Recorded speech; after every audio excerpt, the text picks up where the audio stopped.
ছিল একজনের জন্মদিন বাড়িতে খেতে গেলে তো গিফট একটা নিয়েই যেতে হয়, তো সেই জন্য আমিও একটা গিফট কিনে নিয়েছিলাম।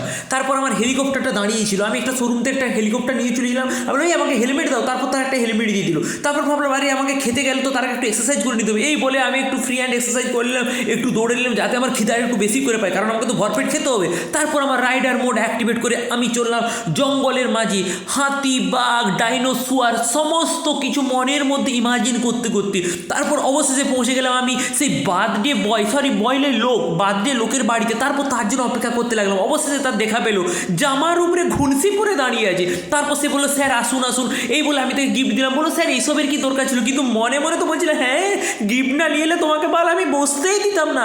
তারপর সেটা দেখে তো তার মেয়ে তো আনন্দে আত্মহারা লাফিয়ে লাফিয়ে খাটকেই ভেঙে দিল। তারপর দেখলাম তার অলরেডি খাবার নিচে ধরে দিয়েছে, কিন্তু সে বলছে, স্যার প্লিজ আপনি আমার সাথে একটু খেতে বসুন, আমার জীবনটা আপনি ধন্য করে তুলুন। তারপরে বললো, ঠিক আছে নাও। বললো, স্যার চলুন আমি বাইরে আপনার হাতে জল দিয়ে দিচ্ছি। সে আমার হাতে জল দিয়ে আমি ভেতরে আসলাম, তখন দেখলাম আমার এখানে চিকেন, মাটন, ফ্রাইড রাইস, চিংড়ি পোস্ত, কত কি খাবার, গলা অবধি আমি সব ঠুসে ঠুসে খেয়ে আমি চলে আসলাম বাড়ি।